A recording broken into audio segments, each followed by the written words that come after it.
Okay, good morning, ladies and gentlemen. Let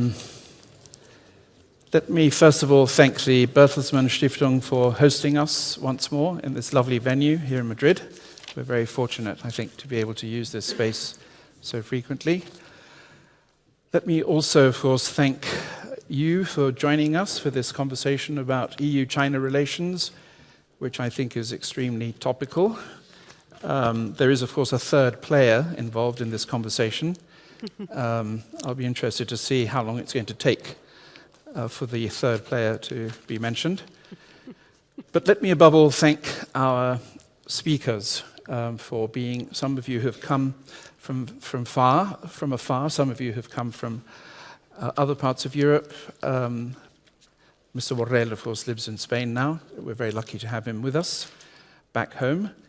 And I'm sure this will be a very interesting conversation. We're going to speak for about an hour and a half, so I would ask you to make an initial statement of about 5 to 8 minutes, and then feel free to react and respond to what the other speakers have mentioned, and then we will throw this open to the public. So my name is Charles Powell. I'm the director of the Elcano Royal Institute, and I'm very grateful for your presence here today. And let me briefly introduce our speakers.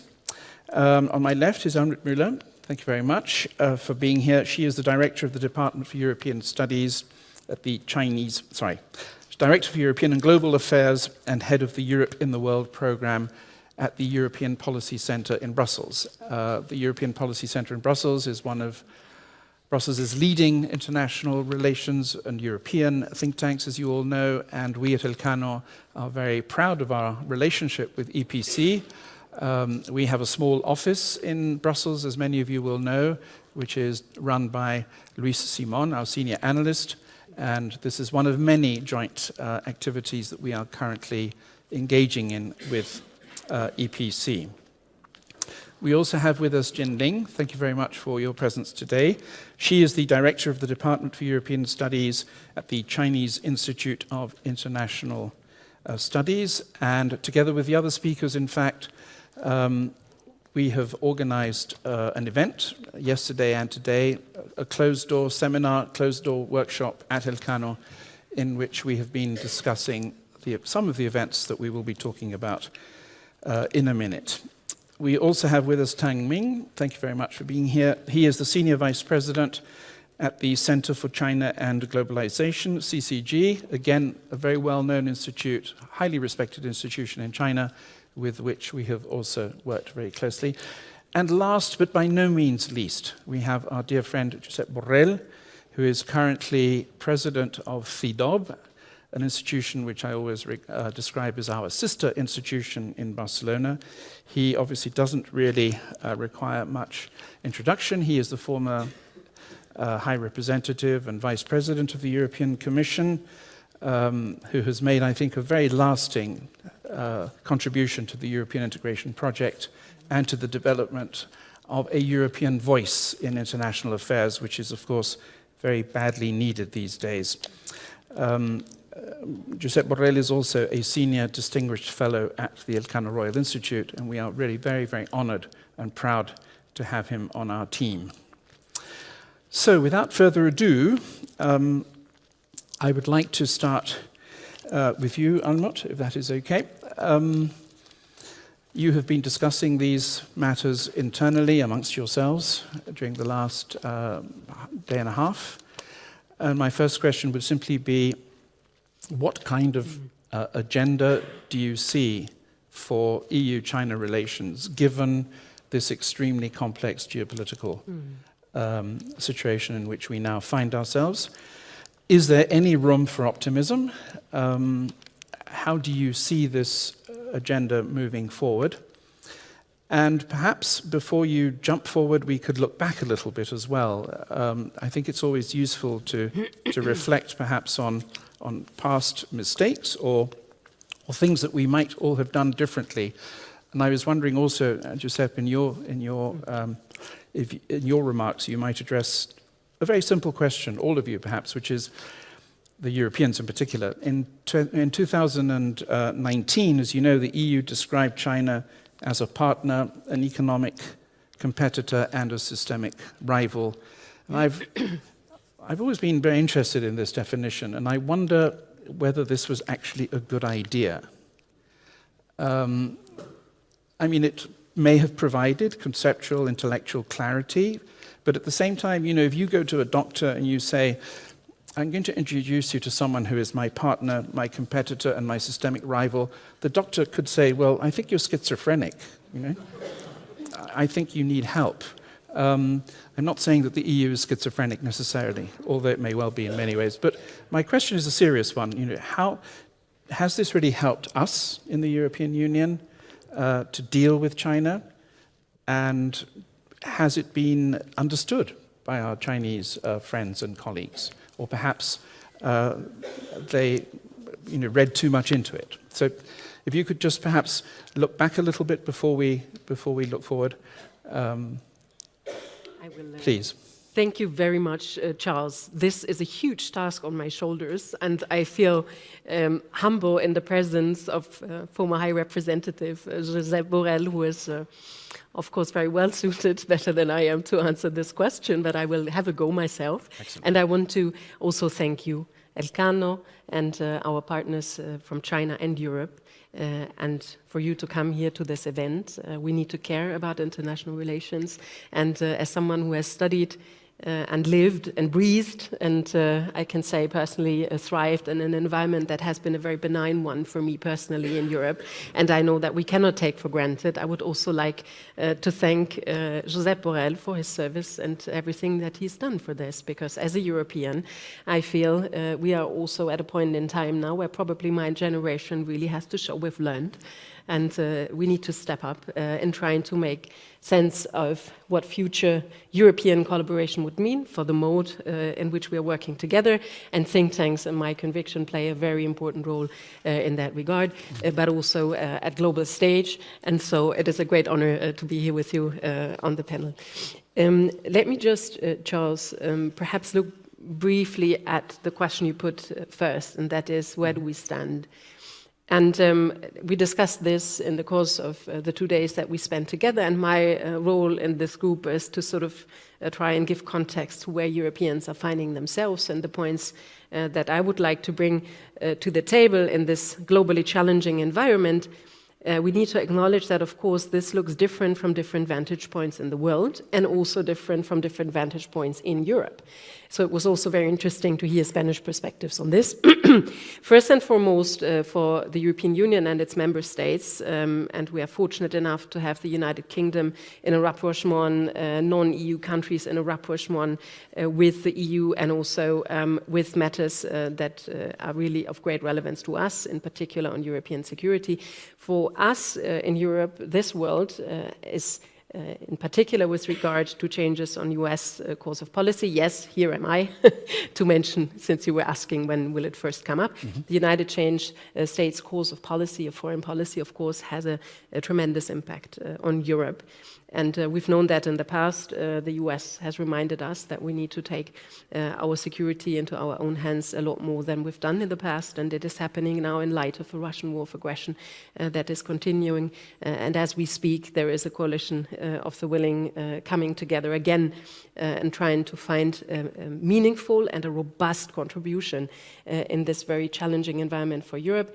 That has shown that, of course, we are to various degrees in terms of our geography affected by this in Europe, but we share the concern, that is my reading, that this is a dangerous situation not only for Ukraine, but also for the European Union. And so this is something that Europeans are spending a lot of time on, which means that in this global environment, it might look like a lot of the work that Europe is doing at the moment is actually focusing home.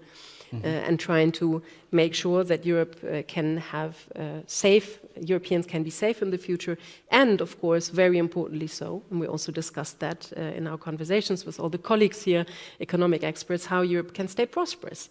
And here, of course, our trade relations are of paramount importance. Now there is a trade war that has been started by the president in the White House, and that has, of course, tremendous impact on the US on Europe, but also on China and other parts of the world. Again, where I see we in Europe are prepared, we had the time to prepare and we have instruments in place because the past years have shown that Europe needs to strengthen its mechanisms and its instruments to be able to defend itself also in such situations. Having said that, and this I think is very important, Europeans are not inward looking. We are not trying to shy away from the difficulties of the world. It's in our DNA. We have to be out there because this is very much part of our security and prosperity, to be engaging with the world. And this is becoming more difficult. And the question that I have in the context of EU-China relations, of course, first and foremost, we need to understand how this world of challenge for Europe, because we are no longer in the benign environment that we managed to thrive in so many ways, how this environment looks from a Chinese perspective. There is, of course, from a European perspective, also a lot of opportunity that comes with these changes. Sometimes in Brussels and in European capitals, it's not so much felt that there is also opportunity because there seems to be focus on the challenges. And then see if we identify a Chinese understanding of what is happening in the world in terms of challenges and opportunities, assuming that we are all there to serve the well-being of our citizens, then the question is, to what extent is there overlap in collaboration? And this is the aim of this group, despite, of course, an international environment, including the EU-Chinese environment, being a challenging one at times. And so what I would like to offer and propose is that after giving each other a joint understanding, which we will also do here on this panel, of where we stand, and I mapped out a few elements of where I see a European perspective of the world and for the world, then to also see, can we develop something that is a joint agenda, a landing pad perhaps in this world that looks actually rather chaotic, where Europe actually is probably not very skilled in engaging at all times because we are more used to sort of institutions, longer term, non-erratic sort of foreign policy changes overnight or foreign policy directions overnight. And we are used to European security being to quite some extent supported and guaranteed by the United States. So this for us looks like a rather challenging environment. How can we find perhaps a joint landing pad of where we would want to see the world? Because my assumption is that no one really in the world should have an interest in it being chaotic. This will not serve our citizens well wherever we're finding ourselves. And this is an effort that we have to try to do. And the Commission President von der Leyen set off with her new team, very experienced in her second mandate, and in navigating an environment that is challenging. But I'm always an optimist, since you asked about optimism and pessimism. What else do we do? I mean, we have to engage within Europe and with the world. And then the question that you also put, I will be very brief on this, whether it is wise to sort of map China the way it was mapped. I have perhaps a different understanding of why this was done, and this has more to do with the machinery and the way that the EU works. And this might sound academic and politically not very relevant, so it will be very good to hear what it looks like from a political and EU sort of machine room perspective. If you are a union of then 28 members, now 27 members with the UK's departure, and you want to shape joint positions in foreign policy, we know that the heavyweights continue to be very relevant, and they are to be found in the other European capitals beyond Brussels. And of course, when you try to shape consensus, it's also about wording, about positions, about sort of trying to have an umbrella that can serve as a consensus and a basket, because usually there is a lot of difference and no unity. And so I have always read this as an attempt to sort of show the different aspects of this relationship, and also sort of through that start to forge an understanding and a consensus where member states are finding themselves. And very honestly, they have been on very different sheets with regard to engagement and, of course, economic benefit with regard to China. That's my humble contribution, but I'm much looking forward to other people's perspectives. Thank you. Jinling, you have been studying EU-China relations for many years. And again, I would encourage you to look back before you look forward. So if we look back briefly, we have this 2019 definition from a European Union perspective. In 2020, we had the Comprehensive Agreement on Investment, which has not been ratified. In 2023, we had an EU-China summit, which I think, to be honest, was difficult and not entirely successful, to be very diplomatic, even more diplomatic than Pepe Borrell. And I was only able to attend your seminar. 2023, the last summit? 2023, the China-EU summit, yeah. In Peking? I don't think so. Yes, yes, I checked this morning. Wow. Trust me. You mean online? Time flies, huh? When you're not having fun. So my question to you would be, you have observed this process. You had high hopes for the EU-China relationship. From what I heard you say yesterday at the seminar, of course I shouldn't say this because it was Chatham House rule, so I will stop there. But my impression yesterday was that some of our Chinese colleagues feel a sense of frustration with the European Union. And that you tend to blame this on the presence and the influence that the US administration has on the way that we perceive the world. But I think it would be interesting, and perhaps I can encourage Pepe Borrell to talk about this as well. I think it's important to distinguish between EU priorities and US priorities. You know, we have always had our own EU vision of the world, and we have always had our own vision of the EU-China relationship, regardless of who is sitting in the Oval Office or who is driving the golf cart in Mar-a-Lago. You know, these are autonomous spheres, and although we may not be a fully fledged international actor, we do believe that we have our own vision of the relationship. So, as a very senior Chinese academic who's been working on these issues, how do you see the recent past, if I can ask you about that first, and then where do you think we can move forward towards? Thank you. Okay, thank you, Chair, and also thanks for a lot for the organizers to provide the opportunity, the platform for us to be together, to talk about the opportunities. Of course, we should never forget the challenges.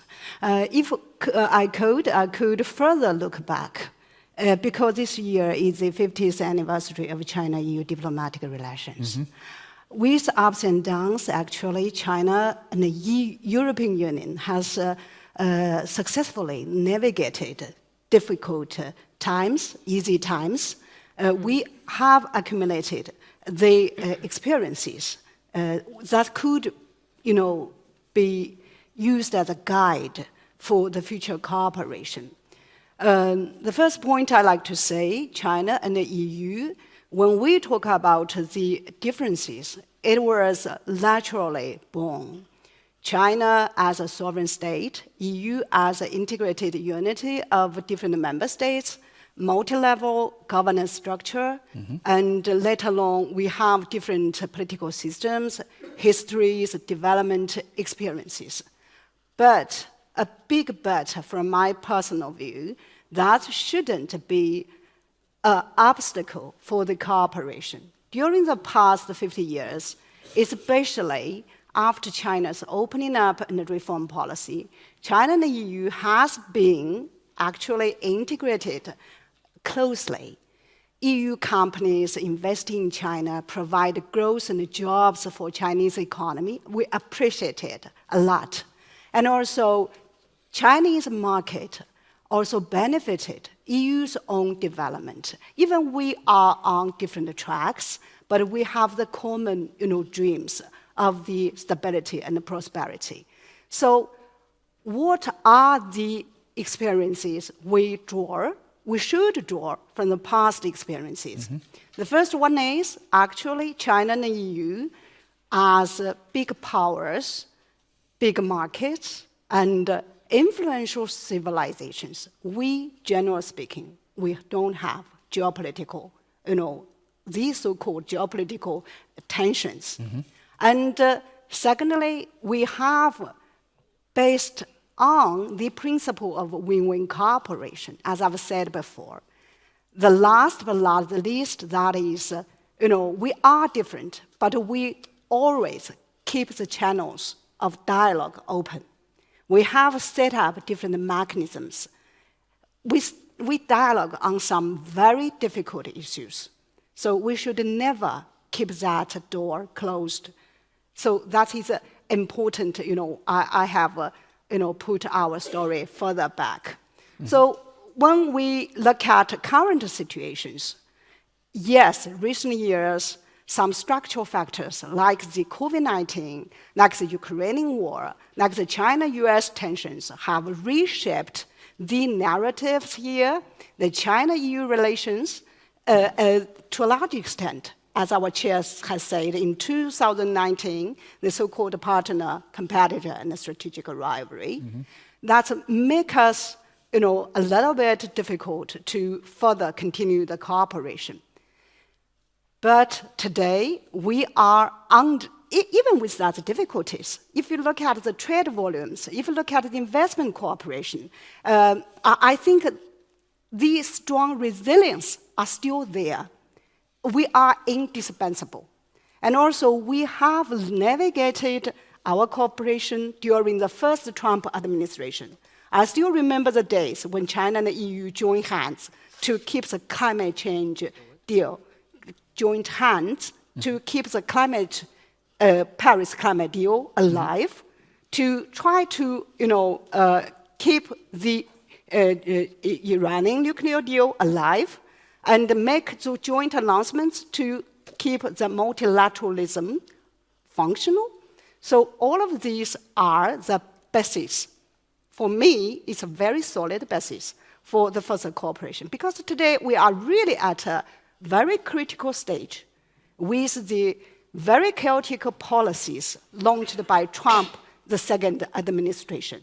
So from this point of view, the first challenge we are facing together is how to keep the multilateral institutions alive. That is not only because of the common interest. As I've said, it's a common responsibility of China and the EU as a great power in the world. And secondly, I think it's very important to see the cooperation to continue in order to keep our global economy afloat. We have seen so many, interruptions of chaotic policy, especially the tariff wars. So I think nowadays, frankly speaking, there is a kind of, let me say, my first personal observation, when Trump gave 90 days pause for tariff wars for all the other actors except China, it seems our European partners maybe have a kind of a mindset sitting idly watching the two big powers fight. And that's not, in my point of view, that's not the right way to handle the common challenge. China and the EU should stay together, should cooperate to keep the World Trade Organization at least alive, and then to further explore the possibilities to reform it, to handle our common concerns. This is the second area I like to see. And the third one, I think, the pressing challenges, just as our seminar has talked a lot. When the US withdraw all the development aid from the world, the development challenges, the 2030 SDGs, the biggest victim will be all the developing countries. So this is the area I think China and the EU also have the opportunity to further explore how to, cooperate on the development cooperation issues. That, I think, is very key for today's lot of interconnected challenges. My concluding remarks will be, yes, the potential is big for the cooperation, but the first precondition is for us to jump outside the box. We should never have the kind of zero-sum mindset. I think that is closely related to our European partners. How do you define redefine or rebalance the so-called partner, competitor, and strategic rivalry. We should never allow the kind of strategic rivalry spill over to all the areas of the cooperation. Because with this kind of rivalry mindset, how the possibility of cooperation come into true. So I'd like to conclude my very short speech with the popular saying in China. I actually, in the seminar, I always said, as long as there is a will, there is a way. So I think if nowadays it's really critical for us to take the steps. Thank you very much. Thank you. So you've identified 4 areas, basically, in which we might work together. The first is the defense of the multilateral order.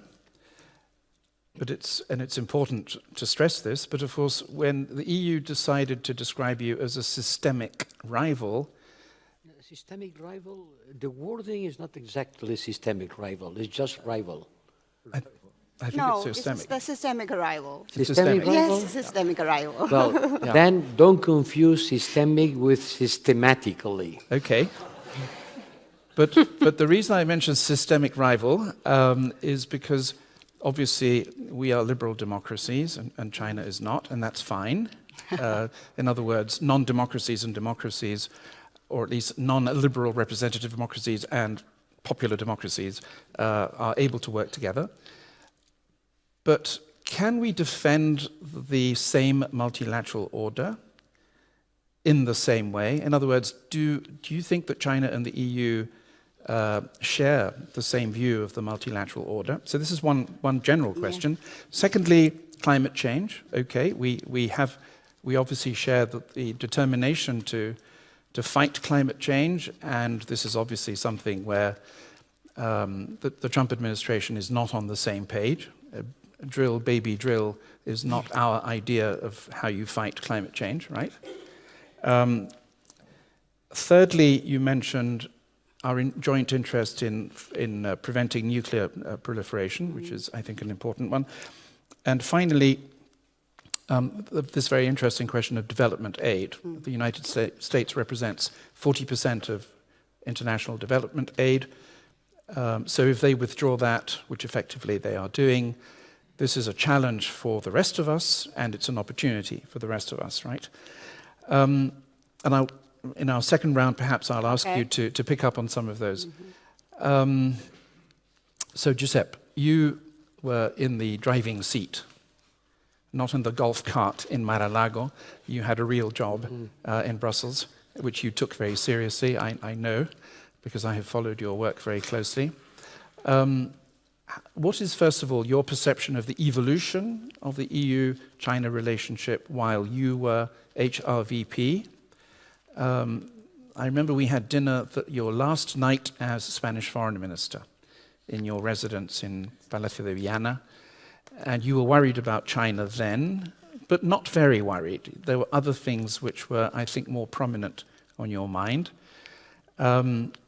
Perhaps our Chinese colleagues would say that we are wrong to be worried about China. We have a massive 400 billion euro trade deficit, by the way, which may be a little bit problematic. But so how have you seen this, the evolution of that relationship?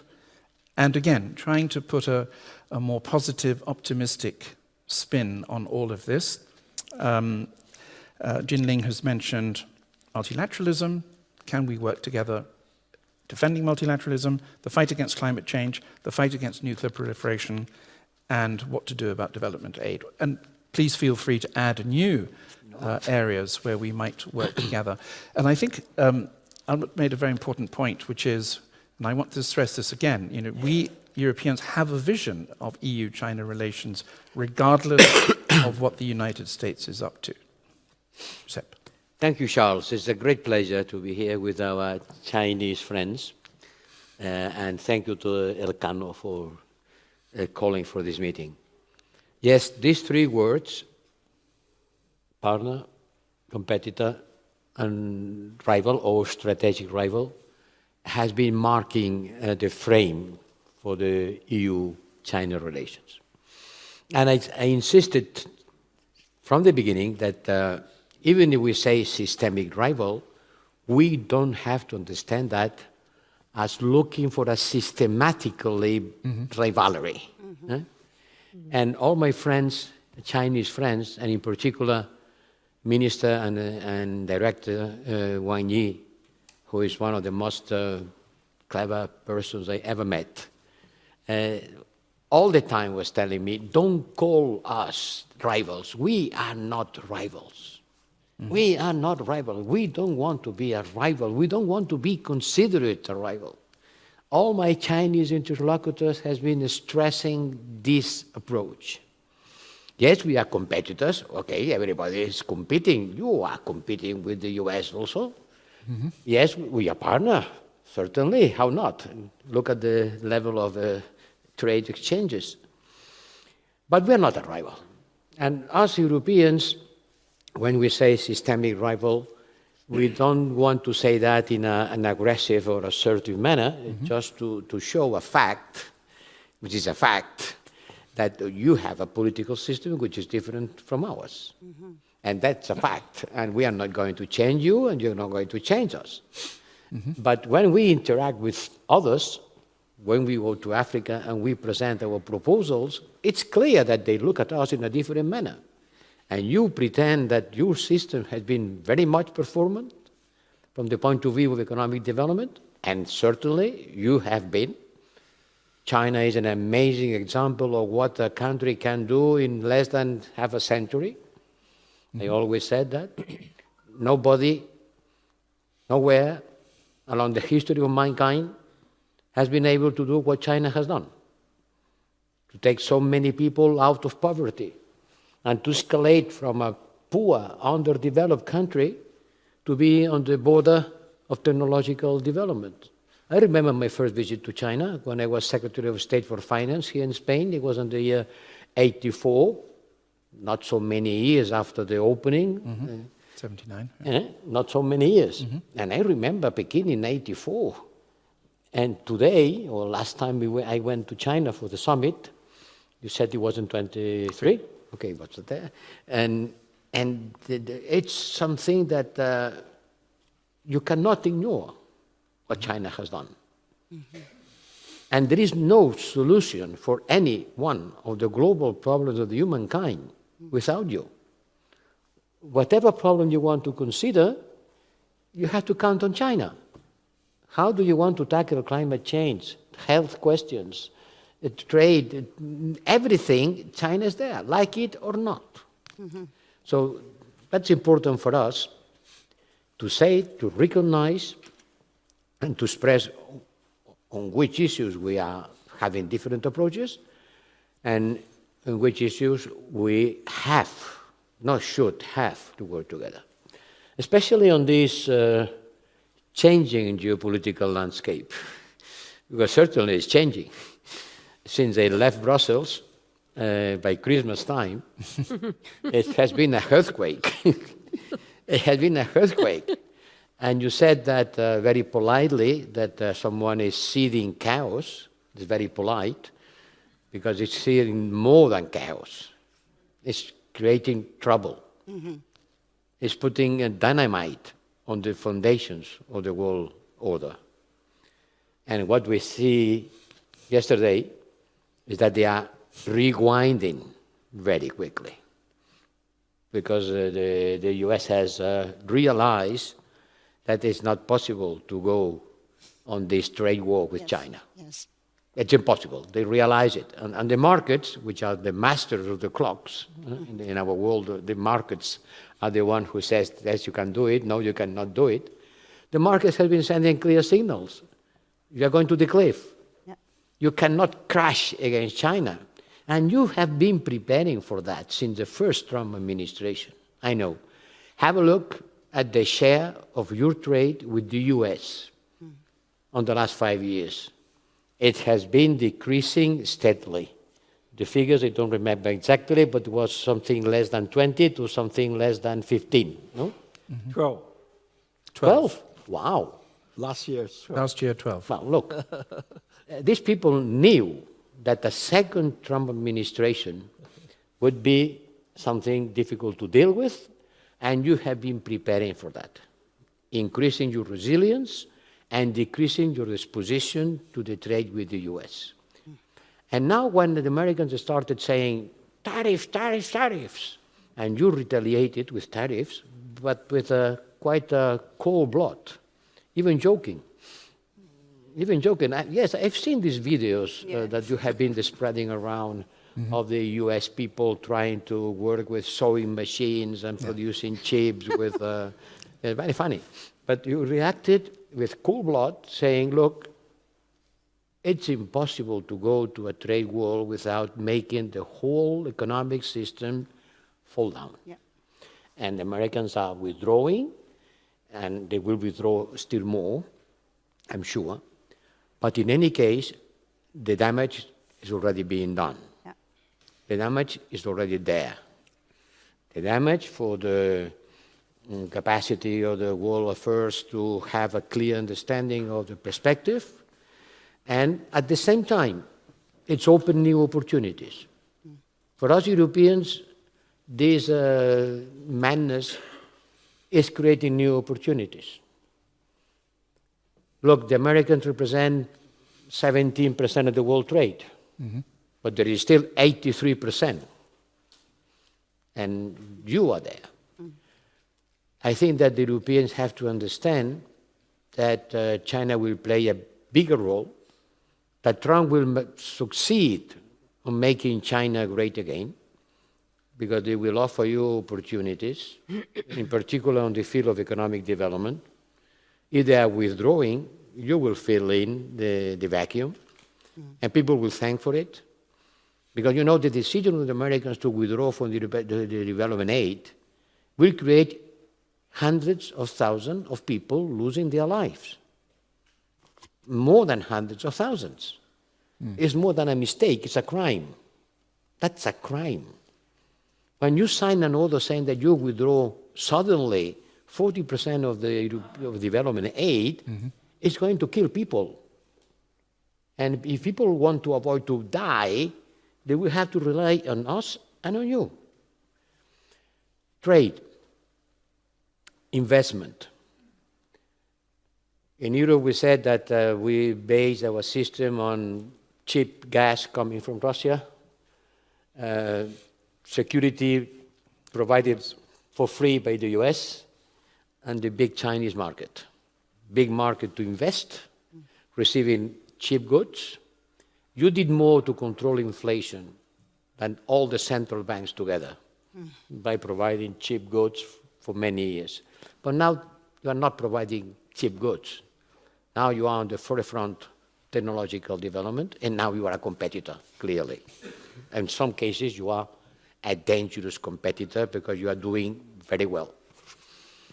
And we have to have a deal with you. 40% of the Chinese investments in Europe go to Hungary. Is that true? That's the figure I have in mind. 44% of the Chinese investment goes to a small country like Hungary. I suppose for political reasons, which can be understandable. But it's not reasonable that half of the Chinese investments in Europe goes to a small country. We have to spread around. And Spain is in a good position. And the Spanish government has been offering a clear signal of willing to engage with China. Willing to engage with China because they have understood that even if our trade relations are quite small, which is the level of our trade, I don't think it's very important. Maria will tell us. The opportunity for increasing the level of investment, not only trading, but receiving investment, is big for us.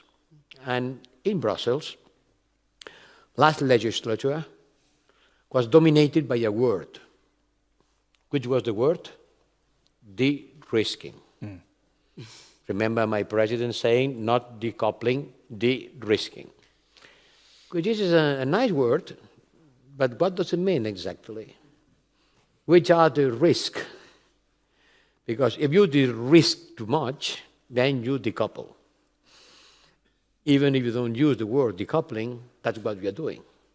which are the risks? When we say that we want to de-risk, the important thing is to identify the risk. Why China is a risk for us? And I think that in some cases, now we are going to have a different approach. Because on the last legislature, we were following the Biden approach. And now Biden is no longer there. And the Trump approach is not Biden approach. It can be brutal. It has been brutal. Not small adjustments, but directo a la yugular. How would you say that in English? Straight to the jugular. Exactly. And it doesn't work. And it doesn't work.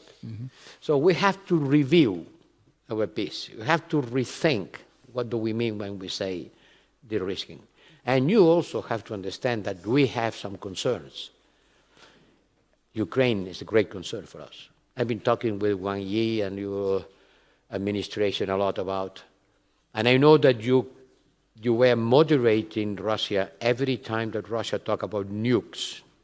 Every time that Russia said, there is a nuclear capacity, China was there saying, stop talking about it. But on the other hand, honestly, I have to say that here in Europe, and in Brussels in particular, there is a concern about which is the level of support that China is providing to Russia in the war against Ukraine. I know that you are not providing arms, but there is a trait of dual good use, which is part of the war, is part of the fight, and it will be part of the solution. So allow me to use this opportunity to make a call to China. You have an important role to play in order to stop the war in Ukraine. I said that since the beginning. And then people told me, why do you putting China on this mess? Because nothing can be solved without China, not even the war in Ukraine. Thank you very much. Thank you, Pepe. So that's a very important point, I think, and this was an issue that was raised in yesterday's seminar. China has been de facto supporting the Russian war effort in Ukraine, and that's one of the reasons why yesterday I asked our Chinese colleagues, how much leverage do you have over Russia? But Mr. Borrell was talking about risks and our de-risking policy, which obviously Trump is not following. He is talking much more or acting much more in terms of decoupling completely. Why do we Europeans see China as a risk? Obviously, your technological achievements have something to do with that. But there are other factors as well. You represent 30% of the world's industrial output, 28% of the world's capital investment, but only 13% of world consumption. And domestic policies that you are applying to try to increase domestic consumption do not seem to be working terribly well. In other words, you are such a massive economic powerhouse that your domestic economic policies inevitably have an impact on the rest of us. And let me return to the fact that we have a 400 billion euro deficit with China. Now, of course, the Chinese response could say, that's your problem. You don't make products that we want to buy. But of course, that would be assuming that we actually have fair access to your market, which is something that we actually don't believe to be the case. And the European Union for many years has been fighting for fairer access. Perhaps if you could address some of these concerns, perhaps hopefully to lay them to bed. Maybe we are totally unjustified in having these concerns. And additionally, as I've asked the other speakers, try to project this forward. Can we identify areas for joint collaboration in the future? Thank you very much. Okay, thank you. And I would like to tell stories. I think people like listen to stories to answer your question. Not really answer a question, addressing the question. Mm-hmm. The day before yesterday, I fly with my wife from Beijing to here, 12 hours flight. And fortunately or unfortunately, my neighbor sitting beside me is a young fellow, young guy, a Chinese guy, and I asked him, what are you doing to spend? He said, I want to do business there.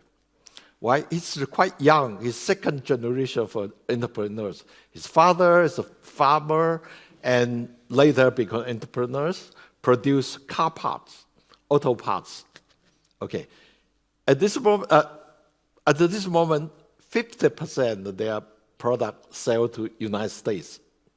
50% sell domestically. Now he gets a problem because they're 245% tariff. He have to find a new opportunity. Then he come to Europe, try to find the opportunity. And he's very active, very energetic. And within 12 hours flight, he talked with me 6 hours. I keep talking. It's very nice. Yes. You must have been exhausted. And I thought he's the only one. But when I get out of the plane, we find a bunch of those. It's all come to here because they maybe have some exhibition somewhere. They come to here. All the younger generation, girls and boys. And they looks like come to here have a tourist, but actually they come to here for business. Okay, you think about that. If EU before have a pressure, have a trade deficit with China, and if in future when those guys come, and they may come even more pressure. When we come to this meeting and we pass, I find out one of the auto sale shop and sale of X pen. This is one Chinese brand, EV. Okay, this one is in China is popular but not the top. But here looks like they are in the shop. It's a very nice one, and we're very happy that instead of do not allow to come to Europe, they come to Europe, but you have to sell in a higher price. So now they sit down, say, I was told it's a sell at least 40,000 above, and you have to sell. And manufacturers are very happy because they ask me to sell high price and getting more profit. Because in my country, and people are also looking for the cheap price, right? You buy a car, you go there to buy a cheap car, or the same car, you ask them to reduce price. But only here, and you ask them the rising price. So I'm sure this car EV manufacturer is very happy about that, right? And with this young fellow come and provide parts to European car makers, maybe in high quality or certain quality, but in the low price. If we can sell 50% in the United States, it may can sell here also with the very competitive. So this is a sort of more challenging in future because within 245% of tariff, the United States and China charged at 145%, so the trade almost stopped. But a good story last night, because Trump suddenly he said, oh, it's too high. We must reduce the tariff to China. And this is what I saw. I watched CNN said. So this morning I checked the stock market in my country, all stopped coming up because there are people feel happy for that. Whether they reduce, Trump said not to zero. They still charge, but not 145. It's too high. So what exactly charge, I do not know. But this, what we said, that the landscape definitely in future would big change. But in the meantime, it's also opportunities. Because if China do not import from US, they have to import from somewhere. And European country definitely is the top. It's a main area to get the technology product. And this is, again, more than $200 billion trade project, right? So this is depend on how you get these opportunities.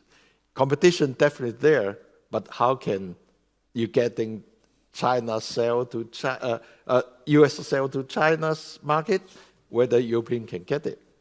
Many European countries already, companies already get it inside China. In fact, you talk about the trade deficit in China. I checked, China's sell to EU, 60% actually produced in China, but those companies owned either by European country or by United States, by Japan, 65%. About 30% is only by EU company. So if you count this not a China export, actually it's really you export to yourself, and actually it's a balance, because more than one third, about 40% China sale to EU is really produced by EU companies, right? So this is a big change in future. Another story, I'm working on AI, artificial intelligence. And I'm working with AI mainly to how to apply the AI to finance, to banking system. Now what we're working on, to use AI to lend, to ask a bank to lend to the micro project or individual. It's not, before we said SME, small, medium-sized business. Now we are not talking about, we call it micro business. Means even 1 or 2 person, and they still can getting the loans of a bank. But how can they get it? Due diligence, before due diligence is so expensive.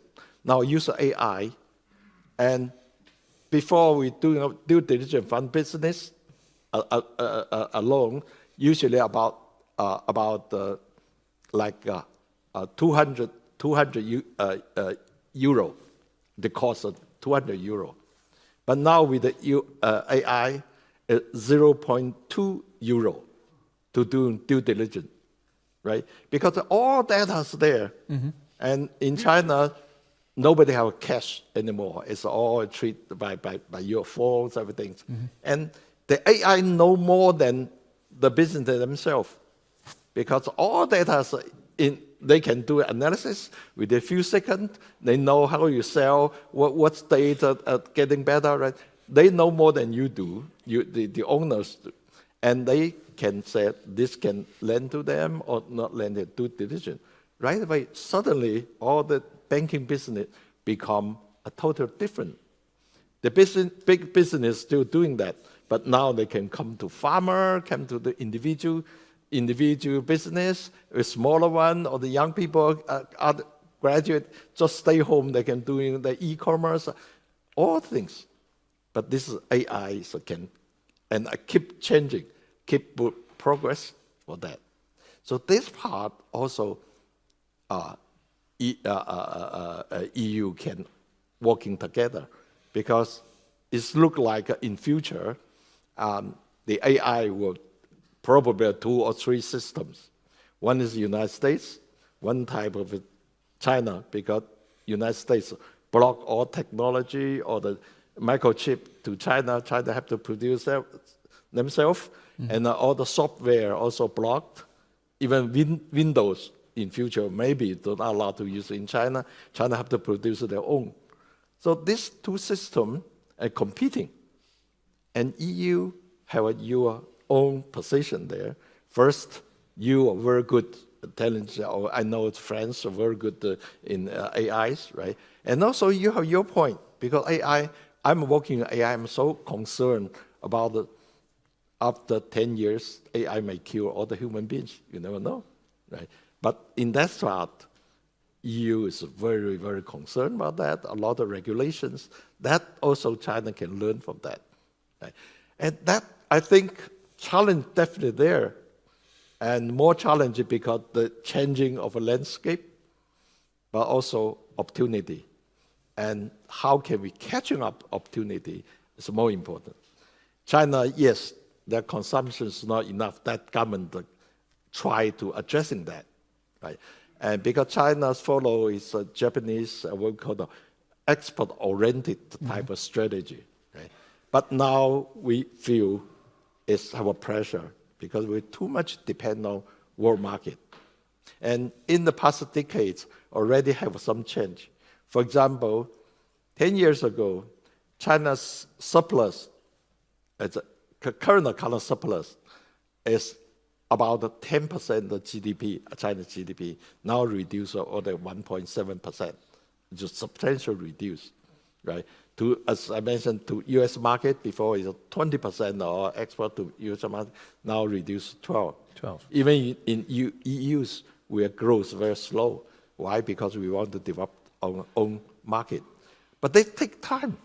And we want to let them have a more consumption domestically, but the problem is you have to rethink the income, right? Without increasing income, how can people consume more? Sure. But increasing income, that means your company have the more profit. Otherwise, how can they pay for that, the salary? So that change of income distribution will take a decade, little by little. And now China have a big pressure on that. Hopefully, with the AI, new technology, we can move a little faster. Thank you. Faster. So thank you very much for adding this rather optimistic view of what we can do together as commercial partners. If I can, Please. and it's really good that we are having this conversation. And I said earlier on, I really like the entry point of finding opportunity. But let's also be very honest. I mean, there is a reason why the European Union, with its massively powerful single market, has started to look at China also in challenging terms. And we all know it does matter, at least from the European perspective, also for the very important economic activity, that there are systemic, fundamentally different environments, because economic activity requires also in China certain things in place that allow it to thrive. And I think this is something that we are not ignoring. I don't assume we are, but I think it's also important to mention here on this panel, because it shapes a lot of the thinking in Europe. And in the conversations we've had with our European colleagues in the past 2 days, of course, we also looked at Europe probably being a latecomer in addressing questions of economic security. The European Union single market has been very mercantile, very outward-looking, and for all the right reasons. It has served the European Union well to be open, but the global environment has changed, and Europe was a latecomer in adapting to this more challenging environment, and to make sure that someone, I think it was Josep Borrell, said you have to find the right balance. There is no interest in Europe to close off. Well, there might be, but the political majority is not there.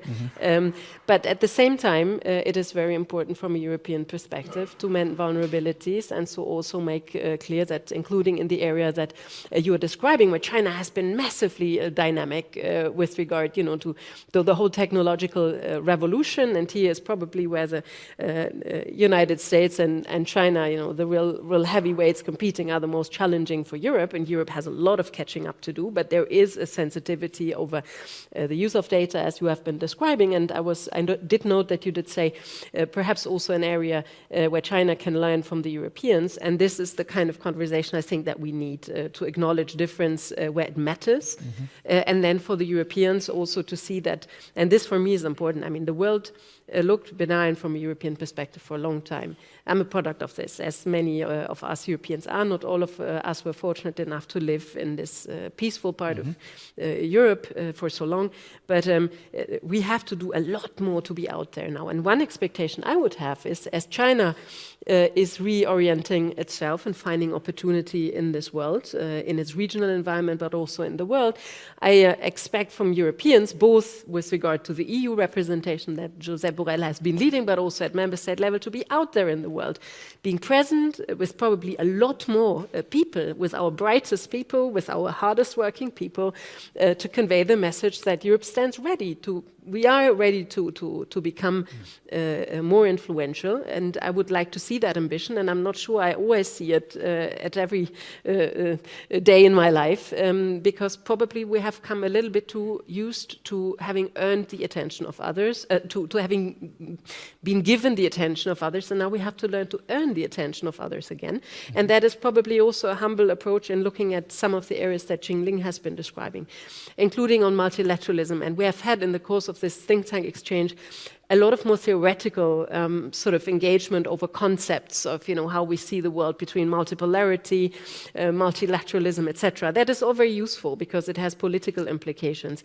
And of course, Chinese scholars point out that there is a different understanding and we need to find some rapprochement. And for me here, fundamentally, the question is, and that is one of the landing pads that I would want us to jointly define, do we fundamentally agree that international law, as it has been defined in its very fundamentals, and also multilateral institutions. We're celebrating the 80th anniversary in the UN context, adding another anniversary.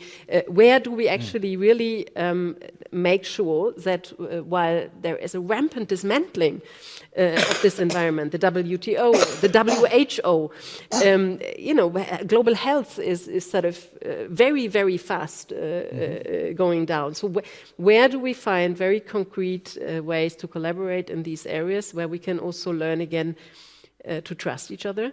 And because it has, as you have pointed out, there has been a loss of trust because Europeans have felt that China hasn't acknowledged enough the degree to which Russia's war of aggression is going to the very core as an existential threat to Europe. And also what has been said earlier, making sure that China is a solution in this helping to bring peace to the situation would be very important. I know it is taking a lot of attention in Europe and globally, and the Ukrainians are the first to want peace, no doubt about that.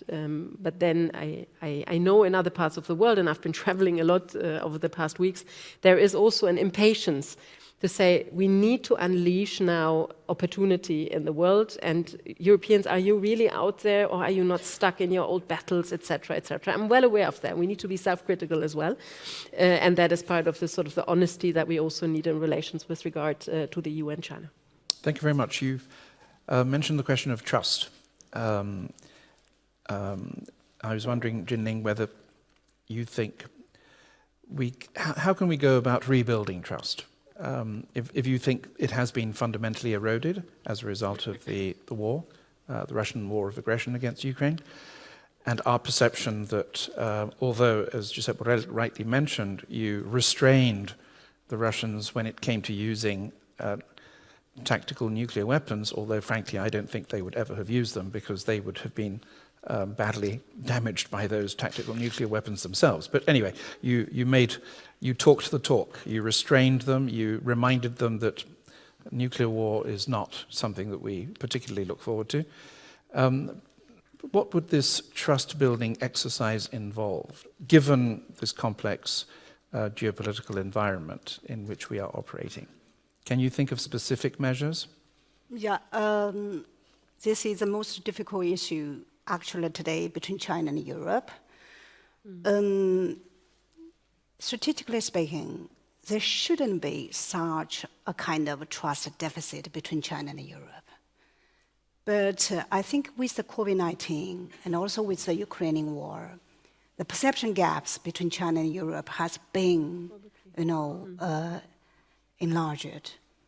So as regards to trust building, as I've said, it's important to keep all channels open for dialogue.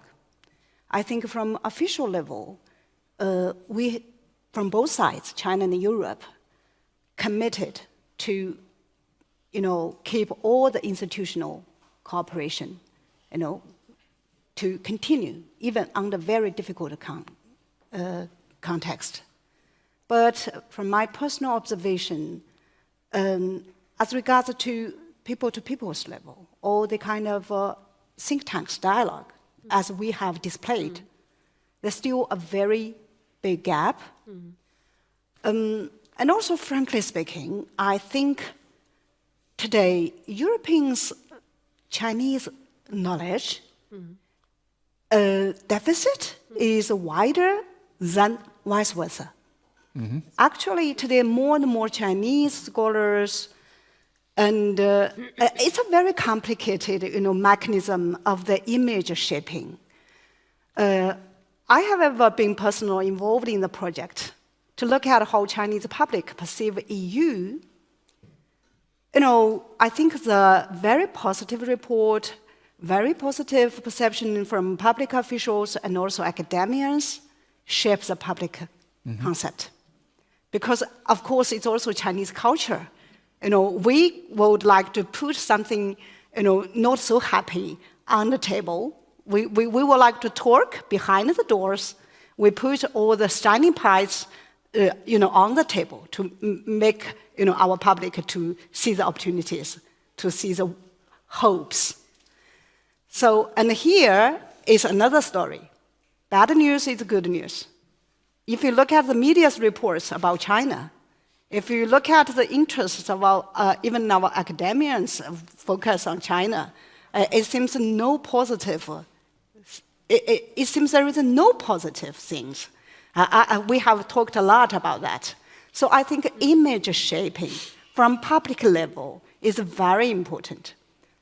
And also the second, I agree with our colleague in the seminar that we should start from the very specific steps in order to build up the trust. So now is the time. For example, as regards to EV case, we have struggled for more than 2 years. And under the current context, I think there are very positive progress achieved by the two sides. I think this will be a very important case to show the potential of cooperation, to find a new model of the cooperation to promote the green transition. Because EV case, from my point of view, has been burdened with so many issues. For example, the trade deficit, the social stability here, and even the security concerns. So if we could, reach agreement on that, to set a very positive example of cooperation, that will be a big success for trust building. And also, that's connected to our common, our cooperation on dealing with climate change. When we talk about climate change cooperation, fundamentally speaking, at the end of the day, is only through the green industry cooperation. That is the final, approach. So EV case is very important on the current context. And of course, I think there are, many other issues we have to address. But first, I like to say sometimes our differences have been over-exaggerated. Personally, I have ever followed the different approaches as regards to development cooperation. In 2008, 2009, it's a key topic, is a key tension point between China and the EU. But if you look at current policy trends or kind of trajectory of the policy evolution, how similar we are as regards to the development cooperation. We have to combine different instruments, trade, aid, investment. It has been written down in the 2030 SDGs. And we have agreed that democracy should only be cultivated within the country instead of imposed by the outsiders. And also, we all agree infrastructure building is the pillar for sustainable development. So we are not so far apart. Sometimes, maybe it's a time for us to focus on more on our common understandings.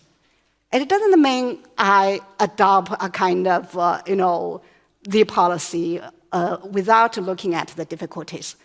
But I think we should adopt a parallel approaches, not to make all of these intertwined together and then no way, out. You've mentioned the Sustainable Development Goals twice, which is interesting. I don't think an American official, for example, would mention SDGs in any kind of public conversation today. They might be fired for doing that. But Pepe, you probably wanted to come back. But before I ask Pepe to say some final remarks, and then we'll take questions from the audience. What about Chinese perceptions of Europe? I mean, we live in a multipolar world. Do the Chinese see Europe as a pole, as a single entity, or simply, as an aspiring pole, a a sort of facade under which you basically have national poles, in other words, Germany, France, and other big economies. And in general, according to some opinion polls that I've seen, the Chinese, on the whole, rather like Mr. Trump, which I find rather alarming. Alarming what? They're rather fond of Mr. Trump. They are fond of The Chinese, yes, opinion polls. Every country which has strong leadership, China, Turkey, India, the popularity of Donald Trump is phenomenal, compared to other countries such as ours. So I was wondering, what are Chinese perceptions of Russia and what are Chinese of the Russian regime? Is Russia regarded as a reliable partner, for example? And in general, how do the Chinese see the EU? I've asked you specifically about the polarity question. Do you perceive us as simply an internal market? Do you perceive us, as a trade partner? Obviously, we are not a military power. We have liked to regard ourselves as a normative power, although I'm not sure that the Chinese would be, particularly interested in that dimension particularly impressed of our identity. So, if you could tell us a little bit about that, it would be very interesting. Thank you. Yeah, actually, during my whole research experiences, I've been, continuously asked the question: how do you perceive the EU? Mm-hmm. I think you should be confident, actually. You are the strategic actor. You are one of the polar in the world if there is a multipolar system. To put the government position aside, I think that has been clearly stated. We always perceive EU as a very important pole in the multipolar world. Mm-hmm. My personal observation, actually, in the past, even strategic autonomy is a quite new word here, a kind of buzzword for European redefine your position in the world. But from scholars' perspective, EU has always been a kind of, strategic autonomy, because your role as a kind of rebalancing, role in the world. For example, when the climate change negotiations broke out because of the US, it's EU actually taking the leading role. Mm-hmm. You take the different role compared with the US. Let alone the Iraq war, I know there are internal divisions, but anyway, we perceive EU, in China, we sometimes not very clear a picture of who is the EU. Of course, it's a complicated issue anyway. France and Germany, oppose the Iraq war, different voices sent out. Even the Iraq war, yeah. That is your strategic autonomy. And also, more importantly, during the first Trump administration, when EU, advocated for the third way, opposed the new Cold War, and also the kind of so-called narrative of autocracy versus democracy. All of this we see EU played a very independent role. And today, I think it's more urgent, actually, for EU to play this kind of independent role. Mm-hmm. So that's my basic, response to your question. As regards to Russia, I don't want to, it's not our Chinese culture to judge the country from the so-called ideology perspective. We consider Russia is our biggest neighbor country. More than that. Yeah, and also... you consider him unlimited friendship. Actually, I like to be frank. We haven't talked so much after the Ukrainian war. I like to say, I don't know whether you've noticed that. And here, I think some misperceptions or misunderstandings as regards to the new no-limit three no-limited friendship. I think the former ambassador of China in Brussels have said we could have this kind of friendship with all the countries, if you like.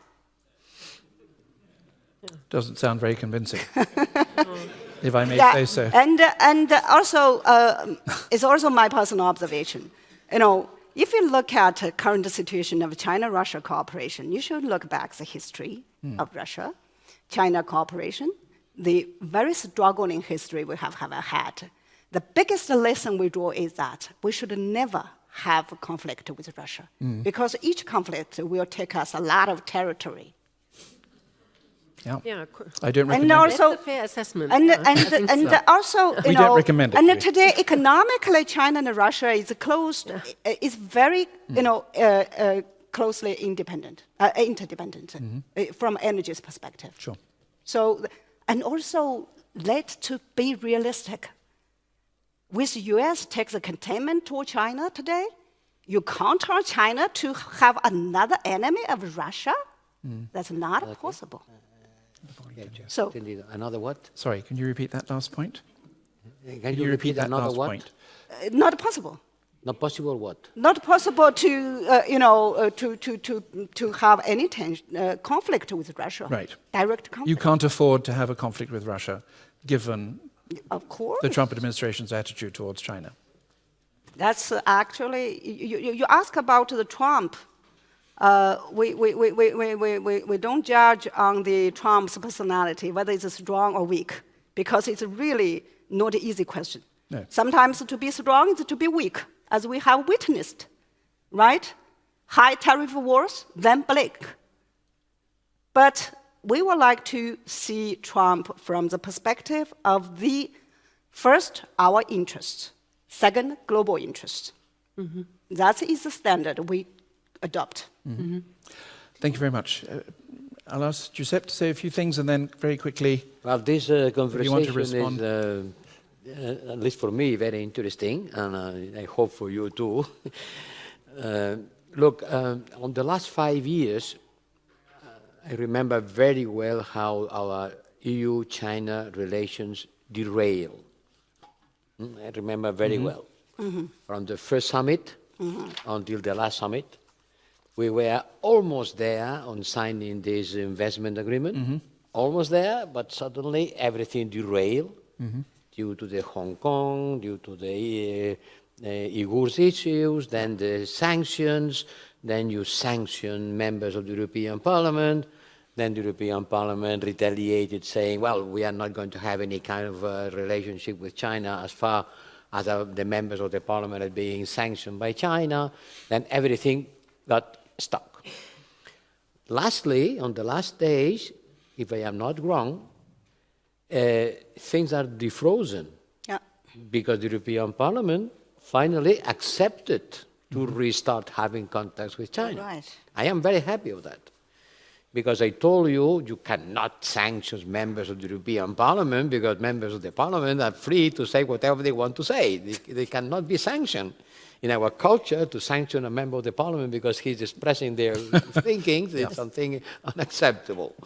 And then it was a kind of a stalemate, and the Parliament and China were blocking mutually any kind of advancing towards the investment agreement, because this investment agreement has to be approved by the Parliament. So if you sanction the Parliament, no way it will be approved. But now it has been defrozen, and the Parliament has to start talking with you. So something is moving on the right direction, because this geopolitical landscape offers opportunities. And it's clear, if the Americans want to close and want to stop trading with the rest of the world will have to trade among us. And we will have to have a new approach to China. And I remember very well, at the beginning, we were approaching you with this kind of a patronizing attitude that people don't like. When we Europeans come and preach, I remember some of the things that you presidents told us about human rights, but it's too heavy to say that in public. But this is something that we have to understand, that the history matters. And you still have in mind what happened in the 19th century. and what Europeans did in China. Sure. The Opium Wars and everything. No? But now we are in a situation in which we have to reestablish a balance.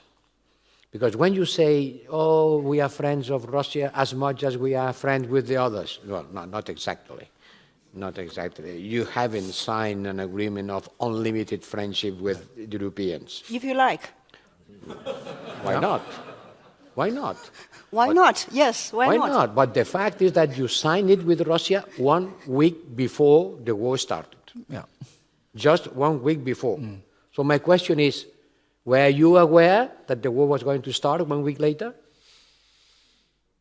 What do you mean? What do you mean? China. Did the Chinese authorities have? I don't think China knows that. Exactly. Yeah. Well, in this case, it should be a kind of mistrust. Because if I sign an agreement with you of unlimited friendship, and I don't tell you that a week later I'm going to start a war, well, I will be a little bit suspicious. No? That is why we are not talking about unlimited friendship anymore. That's good. Now we have to talk about a friendship on a multidimensional approach. And certainly there is ways and means to increase our friendship, starting by human contacts. There are not enough human contacts between China and the European Union. The number of students from the European Union to China has decreased a lot since the pandemics. And I think that we have to make all efforts in order to know better each other. Every time I went to China, I wanted to go and to talk to the universities, the Peking University, and I think that the number of scholars, the number, not tourists to just make a picture of the Forbidden City, but people who understand the way you live, the way you manage, the way you work. It's very important. Otherwise, this mistrust will be a kind of an underlying situation among us. And the world cannot afford that China and the European Union not being able to work together in some of the most important issues. Yes. This is something that has to be taken as the final consideration. We cannot afford not to try to understand each other. Thank you very much, Giuseppe. And I'm afraid we're going to have to leave it at that because we've run out of time. And it's not a bad place to finish, I think. The world cannot afford for China and the EU not to get on reasonably well with each other. Perhaps we shouldn't aspire to eternal friendship or unlimited friendship, but just a pragmatic, sincere cooperation would be quite a lot, given this very difficult and challenging geopolitical context. So thank you very much for all of your insights, and thank you all for your presence here today. We will continue to discuss China-EU relations, so please follow us on our website, and I'm sure we'll be producing interesting work in this. And thank you as well for making this meeting possible. Thank you. Muchas gracias.